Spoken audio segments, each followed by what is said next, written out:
नमस्कार दोस्तों, जय माता की। आज शारदीय नवरात्र के दूसरे दिन माँ दुर्गा के ब्रह्मचारिणी स्वरूप की पूजा का दिन होता है। बता दें कि ब्रह्मा का अर्थ तपस्या से है। माँ का ये रूप अपने भक्तों और सिद्धों को अनंत फल देने वाला है। इनकी उपासना से तप, त्याग, वैराग्य, सदाचार और संयम की वृद्धि होती है। शास्त्रों में ब्रह्मचारिणी का अर्थ तप की चारणी यानी तप का आचरण करने वाली बताया गया है। देवी का यह रूप पूर्ण ज्योतिमय और अत्यंत भव्य है। इस देवी के दाएं हाथ में जप की माला है और बाएं हाथ में यह कमंडल धारण किए है। चलिए जानते हैं इनकी कथा के बारे में। दोस्तों, मानता है कि पूर्व जन्म में इस देवी ने हिमालय के घर पुत्री के रूप में जन्म लिया था और नारद जी के उपदेश से भगवान शंकर को पति के रूप में प्राप्त करने के लिए घोर तपस्या की थी। इस कठिन तपस्या के कारण इन्हें तपशारिणी अर्थात ब्रह्मचारिणी नाम से अभिहित किया गया। 1000 वर्ष तक इन्होंने केवल फल फूल खाकर बिताए और 100 वर्षों तक केवल जमीन पर रहकर साग पर निर्वाह किया। कुछ दिनों तक कठिन उपवास रखे और खुले आकाश के नीचे वर्षा और धूप के घोर कष्ट सहे। 3000 वर्षों तक टूटे हुए बेलपत्र खाए और भगवान शंकर की आराधना करती रहीं। इसके बाद तो उन्होंने सूखे बेलपत्र खाना भी छोड़ दिए। कई हजारों वर्ष तक निर्जल और निराहार रहकर तपस्या करती रहीं। पत्तों को खाना छोड़ देने के कारण ही इनका नाम अपर्णा नाम पड़ गया। कठिन तपस्या के कारण देवी का शरीर एकदम क्षीण हो गया।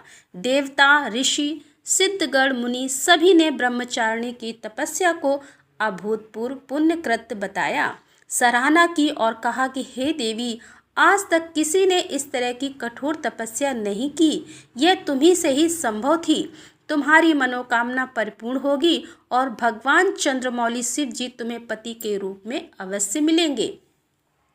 अब तपस्या छोड़कर घर लौट जाओ, जल्द ही तुम्हारे पिता तुम्हें बुलाने आ रहे हैं। माँ के द्वारा की गई तपस्या का उल्लेख गोस्वामी तुलसीदास ने भी श्री रामचरितमानस में कुछ इस तरह से वर्णित किया है। कछु दिन भोजन बारी बतासा, कीन कछुक दिन कठिन उपवासा। माँ ब्रह्मचारिणी इस प्रकार की कठिन तपस्या व व्रत से देव समुदाय सहित साक्षात ब्रह्मा जी प्रसन्न हुए। फिर उन्हें स्वयं शिव को पति के रूप में पाने का वरदान मिला, जिससे भगवान भोलेनाथ की अर्धांगिनी बनने का अवसर मिला।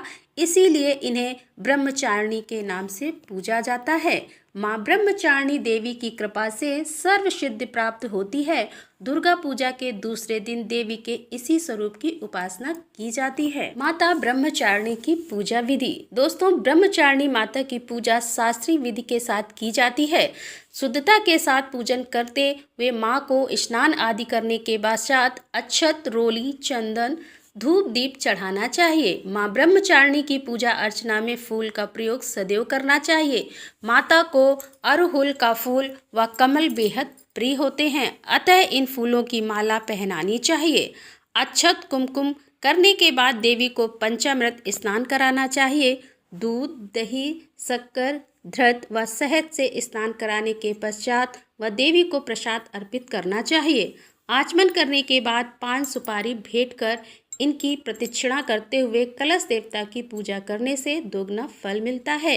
इसके बाद नवग्रह पूजा करनी चाहिए। घी व कपूर से बने दीपक से देवी की आरती करनी चाहिए। अपनी सामर्थ्य अनुसार ब्राह्मणों द्वारा घर पर दुर्गा सप्तशती का पाठ करवाने से माता प्रसन्न होती है। माता ब्रह्मचारिणी के संपूर्ण पूजन को भक्तिभाव से करने से माँ की असीम अनुकंपा प्राप्त होती है। इनकी आराधना से जीवन में संयम, आत्मविश्वास, बल और सात्विक बुद्धि बढ़ती है। माता के तप के प्रभाव से जीवन में व्याप्त अविवेक, असंतोष, लालच आदि का नाश होता है। जीवन में उत्साह, धैर्य और साहस का समावेश होता है।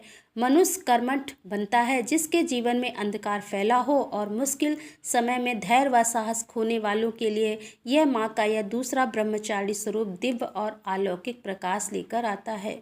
तो दोस्तों, ये थी माता के दूसरे स्वरूप माता ब्रह्मचारिणी की पावन कथा।